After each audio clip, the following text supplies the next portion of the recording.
All right, and we're back. This part is about Baiken. I think I'm just gonna make this into a series where I do every character. Today is Baiken. I obviously know LK already released a video about this character, but I got Winty here. Say hello. Hello. Obviously, besides LK, Winty's probably the best Baiken player we have.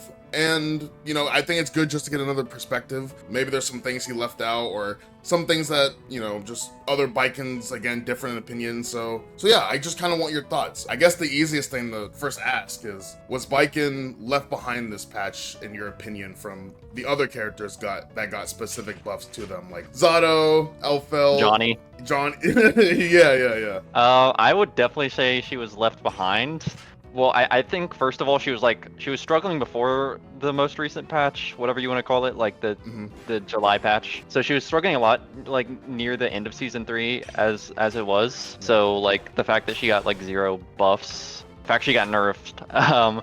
It was like a big bummer. What about, obviously she didn't get any changes, but she did get affected by the system. I would say she did get affected by the system changes a good bit, actually. For better or for worse? I think it's like a double-edged sword, at least for Baiken, because I think everyone benefited from it because you're no longer, like, I think DPRC into, like, a wall break and then a hard knockdown, like, yeah, positive bonus with, what's it called, Wild Assault wall break. I think that was, like, really, like, cringe, and that snowball game, like, that gameplay has been taken away, and I think that's a good thing for Baiken, but I think she benefited a lot when it was around of Wild Assault wall break, because, like, let's say, like, you're Happy Chaos, right? Like, she is really bad in neutral against that character. Yeah. And so let's just pretend I have 50 meter here and I'm fighting HC and I make him block a close slash.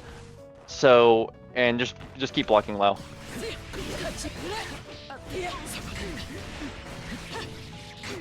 Alright, so here I'm like forced to break the wall essentially. And before this, I could break it with Wild Assault, which would like leave HC like hard knockdown. And, you know, I'd kind of be able to snowball, and I kind of just almost be able to, like, it'd be almost impossible for me to lose the round without him spending a resource from this position. And that was really good as Baiken because she basically wanted to avoid having to play neutral a lot of the time, especially in, like, those matchups that she really sucked in, like Axel, HC, Ram. Like, she does not want to go back to neutral against those characters. But now she kind of has to, and she's doing it since, like, most of the time you don't have full meter, right? Yeah. So she's doing it at a meter disadvantage because... So boom, break the wall, and we're pretending I only had 50 meter at the start. So now I have no meter, and she's such a meter hungry character as is. Yeah. Like, I'm sure you knew that already, because she has to, like, use it to enforce her 50-50. She has to use it to, like, or convert sometimes, you know what I mean? Yeah. So, like, the fact that she's, like, kind of being put at a meter disadvantage and being forced to break the wall. She doesn't want to break the wall without meter, basically. You know, having to do that, like, more and play neutral in these matchups that she's so bad in is, like, kind of bad for her, in my opinion, at least. Yeah. Going back, let's talk about her neutral a bit. So, obviously, it's known, and you're pretty vocal about it as well, obviously. Yeah. Baiken's neutral, in your eyes, is very bad. Or... maybe not very bad, but like it has a lot of weaknesses to it. I don't think it's a strive neutral, you know what I mean? Yeah. I don't think she has like Kai has like fucking like stun dipper that he can like, you know, skip neutral with if he wanted to. She doesn't really have any like, you know, I'm gonna like run my offense on you like if I have bar like immediately like kind of thing that you just have to hold, you know what I mean? She's, how do I say this? She's more playing of like a defensive type neutral. Yeah. And doing stuff like this a lot. Oh, I'm bad at it now. So she kind of is like doing that and kind of like controlling space with this move, H-Kabari, and then this move. So she's like more of like a counterpoke character where she's not really gonna like pull up on you because she's really slow. She has like a bottom 3 initial dash speed. Yeah. And she doesn't have great like she on paper she's good at whiff punishing, I guess, because she has like a 9-frame far slash, but she's like not always getting a combo off this. So however fundamentally good you are at whiff punishing in like other fighting games, like Baiken's kit is not gonna complement that for you, right? So you're kind of like playing counter, like think like May's like a counterpoke character, so she's like always like fishing for that hit, because otherwise, I guess with Orange Wild Assault that's not true anymore. Her conversions are cracked, but like her like she's kind of like fishing for that counter hit, you know, like all the time, or fishing for you to like run into this, because this like controls so much space. So if you like accidentally whiff a move in this area, then I can just kind of like run you over with it. Yeah. Her neutral is super linear because you know that she's gonna just kind of be using these tools all the time, and it's like they have really clear counterplay, like jumping in on them or low profiling them. Like Kai has like Stun Dipper that goes under this. Yeah, I know. So he can kind of, yeah. In that sense, her neutral is really weak because it's really predictable, and you know it. Yeah. Like everyone's seen it before, kind of. Yeah. Yeah, I think everyone has. I think going back to what you were saying, so not only is her neutral not the greatest, very linear, but on top of that, winning when you're correct and you win the neutral, your hits aren't really confirming into combos or actual Right. So if I'm like playing footsies in this area and you like whiff, I don't know, like a 2D or something, and then, or whoops, press the wrong button, and then you like whiff a 2D, and then I like, you know, I press this and it doesn't combo. It's like, okay, well, fundamentally I was better there because I whiff punished you, but it was like, I kind of like.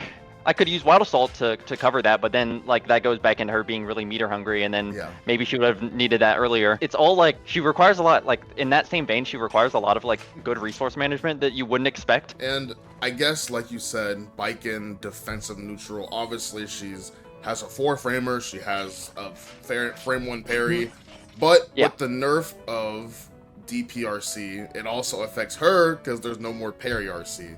How important was that to her kit? I think that reversal RC was just very toxic in general, and like Baiken definitely was included in that. But I also think that DPRC was better than parry RC, like if you're comparing the two, because you're able to like DP on block, and then you're like kind of starting your offense. And to actually parry RC, you're actually when done perfectly, I'm pretty sure there's 6 frames of counter hit recovery before you actually get the RC off. So like it'll lose some more options. It'll beat safe jumps, but it'll lose to other options that DPRC wouldn't. I feel like it was kind of unique to her in that fact. It was very strong, but I think it's okay that it was taken away. The thing I'm more concerned about being taken away is parry red RC, because sometimes it just won't kill, and then you're jump and then do a move. Oh shit! I have to do shit like this, and that's a safe jab. But if I only had 50 meter there, then I don't really get to do like I don't get to do my 50-50 high-low. And I also just like spent 50 meter, so my offense from then on out is gonna be very like how do I say it, like predictable, I guess. Like I'm gonna have to either like go for this move, which is reactable, or go for a throw, which, you know, people get thrown eventually, but like, you know, it's very predictable what she's gonna do next, I guess. I guess we can talk about the changes with Baiken, especially from the previous patches. I actually like looked into, so going back to the start of season 3, which was August last year, so it was about a year ago. She got the Zato treatment. Yeah, basically. I went back to each patch that's been in season 3, and I like kind of like wrote all them down so I can like go over, you know, what they all are, because I think like everyone's like aware of the buffs that she got, like this one for sure. It's really good. And this got buffed just in general. It's +3 now. Before season 3 it wasn't, or maybe it was like in the middle of season 3 they made it +3. One of the two. And it being +3 was really important because I could do this and I could do 5p, but 5p could get thrown after I do this when it was +2. So I had to like call it out with, I don't know, like some shit like this, which could get 6p.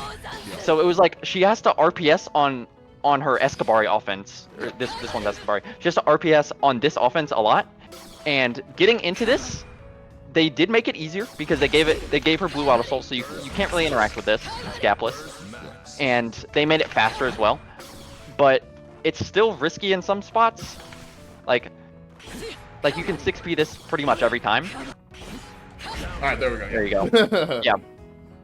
You wanna kind of react to it later. So I think Escabari in this genre of like, what do you say, like pressure reset moves like Garuda and MLA, Escabari is like the worst of them because it is slower than Garuda and Immolate are the only ones I can think of right now for some reason. But it is slower than both of those moves, and it's less plus than both of those moves. And also both of those move guard crush, and Escobar doesn't guard crush.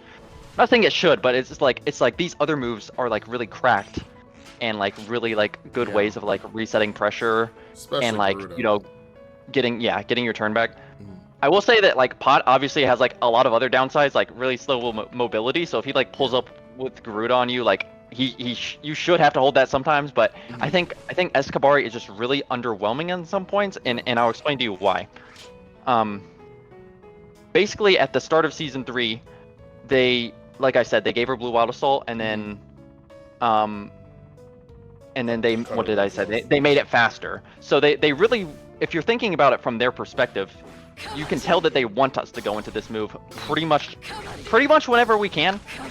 +3, like a good situation, air quotes, right? Basically, the thing is that it being +3 now only took away you being able to throw this. You can still throw all my other normals. Yeah, you can So what does that leave you, the defender, to do? About this move? You can backdash it. So I'm kind of having to still RPS around what you're gonna do. After I land this move, which again is like sometimes really risky to go for because of how easily you can 6p it. So I'm having to RPS around that a lot. And the reward has gone down significantly in season 3. So basically at the start of season 3 they changed this super, Hinju, to have 2 hits, and it no longer explodes on whiff. So it used to kind of have like this niche anti-zoning property that it doesn't have anymore, because basically here I can actually show it to you. So just 6p it when the fireball comes towards you. Oh, I don't have meter anymore. Shit. So you can just go through it. It's just like it's the opposite of a neutral skip because she's actually negative there. Some characters can straight up punish you like for going for that. Like, so she can't really use this full screen. But what they did do is, and don't block this, they gave it more combo potential. So it now has 2 hits, and it knocks towards you so you can combo off of it. So at the start of season 3, she had this, what they are claiming it's a bug, is something called clean hit gun. And you used to be able to go into that anywhere on screen. So you used to be able to do that from mid-screen, and I forgot what patch it was. I guess it was in the December patch. Yeah, that would make sense.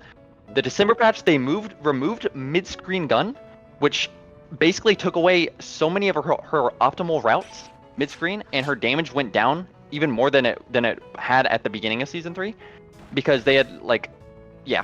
So so here, let me show you how much damage clean hit gun can do. So that's pretty good damage for 1 bar. And the reason I got clean hit gun there is because it was in the corner. So it only works in the corner now. It doesn't work mid-screen anymore. So that was like something they took away in the December patch. And it was like kind of like, you know, it was a nerf because she had so many situations where she could get so much damage mid-screen, and now she's like, you know, yeah, kind of leaving some damage on the table, I guess. Yeah. Okay. Well, let me ask you this. I guess this doesn't really have to do with their strength, but how do you feel about the direction that they're balancing Baiken? Because as you said, right, it's they're balancing her, and I'm kind of going through the same problem. Zato. With Zato, you mean? Yeah, with Zato, they're trying to obviously they took away Break the Law. And they're trying to make Break the Law this new tool by giving it this add-on, and no one used it, and then they buffed the add-on, but it's still niche and it's useless. And it's like, why are we buffing him like this? Like, I was talking to another Baiken player, and they mentioned that like she used to be really fun, even though she was better. Obviously, she was stronger before season 3. But it's not even about her being good now. It's just that she's not as fun to play anymore because it feels like she's literally playing around with this one thing, which is tether. So how do you feel personally, like you playing the character? Does she feel more fun? Does she like feel more boring in the direction they're going? Are you not happy with it? What do you? No, I think I'll always have fun on Baiken. I think this way that they're buffing around tether has not stayed consistent through the season 3 patches, if that makes sense. And let me explain. So at the start of it, they they made some buffs about it. They gave her Blue Wild Assault. They gave her more ways to go into it, but then they like removed some of her routes off of it. Like they straight up like, so she used to be able to use 4 close slashes in a combo during her tether routes, and it was like they did these like big beefy damaging combos. So on the first season 3 patch in August last year, they removed that, so she can only use 3 now, and then it like ups the gravity, and they essentially fall out of the combo immediately. So they made it kind of clear that they want us to go into Escabari more, but then they nerfed the reward on it at the same time, which was confusing. But then people were like, whatever, we can kind of spam Blue Wild Assault and go into it, so we're gonna, you know, be having the situation more, so who cares, right? But then we wait until the December patch, and then they just straight up buffed the, or I guess it wouldn't be a buff, it would be a nerf. They increased the scaling on Escabari in the December patch, removing even more of our routes on Escabari. So now it's like our damage is even lower off of it, our reward is even lower off of it. But then that's also the same patch that they made it +3. So it's like, what do you want us to do with this move, right? It's like they're making the appeal of it really nice. Like it's +3, and I get this cool grab combo if I read you right. But it's like we also got a shit ton of routes removed. We got mid-screen gun removed. We got all these things about it like nerfed. So it's like, do you want us to like revolve our gameplay around it or not? It's like it wasn't a clear direction of where they were going, and it's like I say, they don't really know what they're doing with the character, in my opinion. Yeah.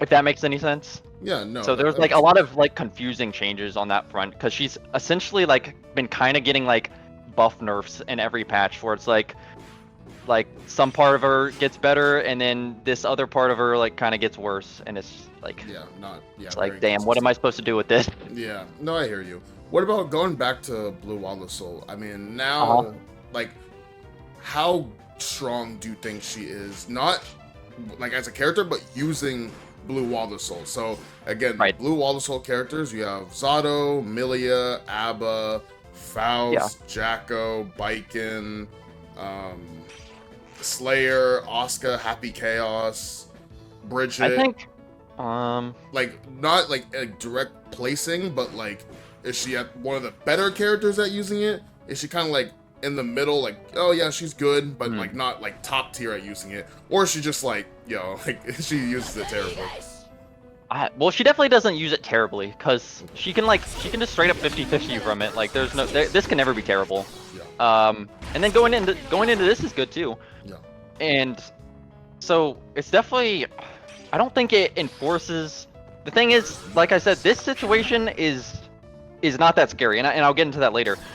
So if she doesn't have meter, then like if you know the matchup really well, then I think you're okay holding this some of the time, especially if you play a character with a DP, because those characters are really good against tether offense, I guess I'll call it.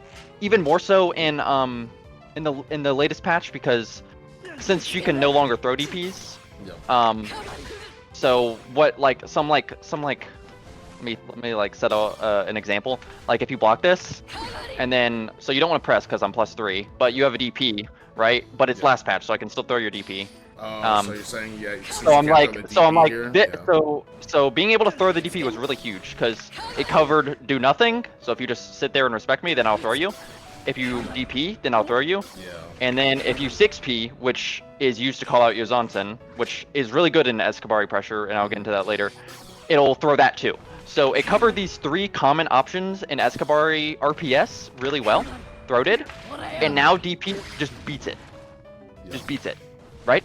So the only way to call out DP here, because nothing after this is gapless, nothing is guaranteed, you can RPS with all of this, I have to end my turn. I have to end my turn in hopes that you're in a DP here. And if you do, that's huge, because you can't RC it anymore. But I think I'm potentially giving up, you know, some really good offense here, because Baiken really wants to be here. This move is really broken. I'm glad that I can do all of this stuff. But I hate having the RPS around DPs even more when when DPRC was removed. I feel like it should be the opposite, but it's like I don't know. That's why a lot of Baiken's wishlist buffs is for this to be like +7, so I can do this gaplessly, and you just have to hold a 50-50. And I especially want that now after the Johnny changes. Yeah, I was really about to say shout out Johnny. I was like, you can do card pop, dash up, 50-50. I should be able to do that with Escovari. Yeah, that's my logic behind it at least. But yeah, does that make sense? Like how I like hear you. yeah. But you were talking about Blue Wild Assault. So yes, I think she's really good at using this. I just think she'll be even better if they give this move like some actual buffs that it like actually like needs. Gotcha. Like being +7 would be the simplest buff I would give it, I guess. Okay. Yeah. Okay. Well, what about so this patch? Obviously, with all you've played, are there any matchups that actually have turned out more positive for Baiken? Where you're like, okay, this feels good. And then what matchups have you played, if there are any, where it's like, ooh, this does not feel right. This feels terrible. Remember how I mentioned earlier, like the whole like being unable to break wall with like Wild Assault? Yep. Like that, like kind of like she like as like a character, she just loses to most zoners, right? She just loses to that whole archetype of character. She's really slow. She doesn't have like amazing movement like options that like stand out. So she gets zoned really easily. So those matchups, being unable to always like have like a resource that'll be like, yeah, I'm gonna fuck him up and send him into hard knockdown, positive bonus, steamroll him, because like, you know, those matchups became harder, in my opinion. I don't want to like be like complete doomer, but I really don't think anything became easier. I guess Millia became easier because Millia being able to Blue Wild Assault and break the wall was really annoying. Yes. The characters that would steamroll me on offense after breaking the wall with Wild Assault, those matchups became easier for sure. But I think that was kind of the same with everyone. Like no one wants to get steamrolled by Wild Assault hard knockdown. Yeah. So that was kind of a buff to everyone. I think that's not like Baiken specific. Yeah. It's, you know, I guess going back to talking about the most recent patch, I was surprised as well. Baiken didn't get any changes, but because I think not even okay. My reasoning is different though. It's not because I thought she was weak or anything like that. It was because she's one of like obviously, and this is something you're very vocal about. Her combo game is very inconsistent, and this patch. Inconsistent, you mean? Sorry, very inconsistent. Sorry about that. Sorry. No, you're good. It was very inconsistent, and I think the funny thing is this patch was meant to fix consistency. So, for example, Johnny /5H Mistfinder always working. 5H obviously getting extended hitbox, and Mistfinder obviously going farther, and then like Elfelt, I believe her // has less pushback. Bedman's // less pushback. Bedman is the big one, where he gets // he gets a lot more combos. Better combos and better enders to go into better Oki, because you get to like choose the area you want to end with now due to like his close slash popping up on hit. You know, Zato obviously getting the counter hit changes because of the Pierce speed up, so his combos more consistent. Like every character, like Axel, every character that got helped, their combos were inconsistent or their Oki was inconsistent, and that's funny enough what Baiken struggles with. So it's kind of funny that they didn't think about her when going into this, but actually gave her kind of a nerf. It's. I'm just. I find it very hard to believe too, because I definitely think she struggled with converting like just as much as like Johnny and Bedman. Johnny like even less so because he had like, or even more so because he had like Orange Wild Assault to like at least cover up for like any of that stuff. I think that a lot of Baiken players should like look forward to October. The reason like the whole like meme of like 3 more months like came to be because I was like, I kind of like looked back at the start of season 3 like we're doing now, and I kind of realized I've been playing the same character for a year now. Like she has had very little significant changes to any part of her. She's had majority of her changes I would say are nerfs. So I've been playing her for a year now, but in just 3 more months she's gonna like have like life-changing buffs. She's gonna get like brought straight up to top 5. I believe it. So yeah, that's funny that you were saying that, because that was kind of gonna be my next question. Like, obviously you talked about wanting S Kabari, the tether Kabari, to be +7, because it would help her in a lot of ways. Yeah.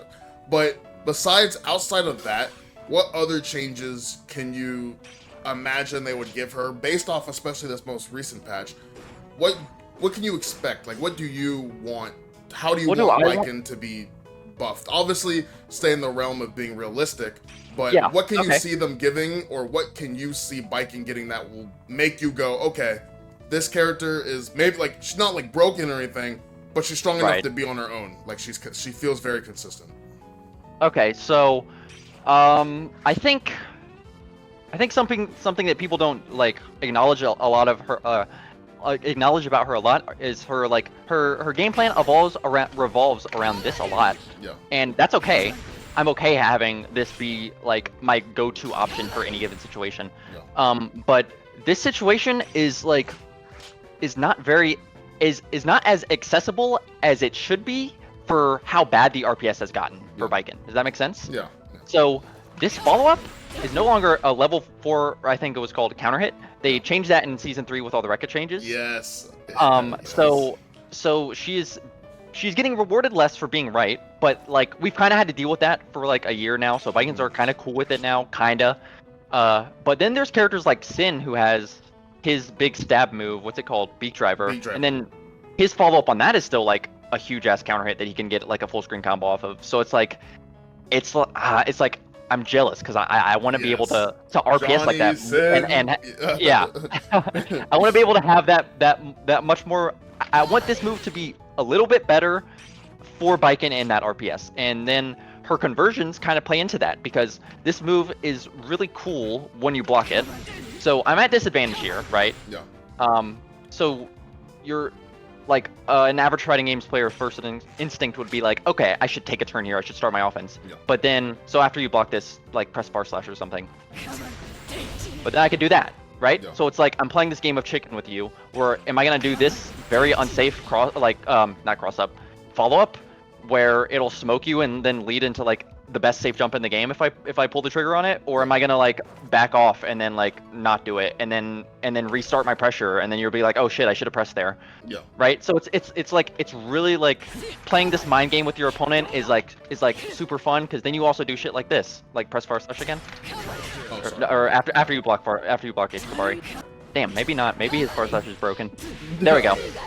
So then I can like pull up with like, you know, like quicker buttons, and I can like RPS around your opponent's options, and I think that part about Baiken is really fun, like labbing out certain situations and like maybe even parrying on a hard read that you're gonna press there is like, I think that part of her is really fun, but I think that the RPS is like not enough in her favor, and then like sometimes her conversions will just like fucking suck, and then you're like, oh shit, I had the right read there, but like my character just didn't follow through. Yeah. Like press 2K after blocking this.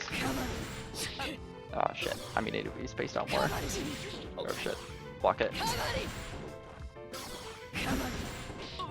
Yeah. And then like from there I don't get a combo. Or from there I do, but like some ranges like... It's, yeah, see how I don't get anything there? Yeah. So sometimes you'll be like, shit, I had this like really interesting spacing trap that I did, but I don't really get anything because, you know, it's Baiken and she just doesn't get anything there. Yeah. So she can kind of let you down in those ways. And then the answer to that would be just, oh, send it on the follow-up instead of trying to play this smart, cool, like, interesting, unique playstyle. And then that's where she kind of can get boring. Yeah. Like some people are saying, like, oh, you just have to kind of full send it. And I kind of want her to be, like, more about being creative with how she plays around her RPS. Yeah. And then another change that I want to this move in particular is if you block a level 4 normal, just try to fuzzy jump this. Okay, that caught it. Here, FD, that's what I meant to say. FD and fuzzy jump. You should be able to like air block it, and then you kind of get sent full you get sent full screen. There, like that. That happens a lot. And at this range, it doesn't matter if I do the follow-up or it doesn't matter how much smarter I am than you in this RPS. You're completely removed from it. And I kind of hate that you can, like, at some ranges you can just kind of remove yourself from the RPS of H-Kabari on block. You know what I mean? Yeah. So I want it to be a little bit more accessible. Like, I want it to catch jumps a little bit more consistently there. Okay. And then sometimes some characters can just like straight up 6p it or low profile it if they have like, here, try 6ping it after you block this 2S. Yeah. So obviously I could just like do 2H there, but sometimes you can even 6p it through 2H. Here, 6p after this. Oh, maybe it catches ties, yeah.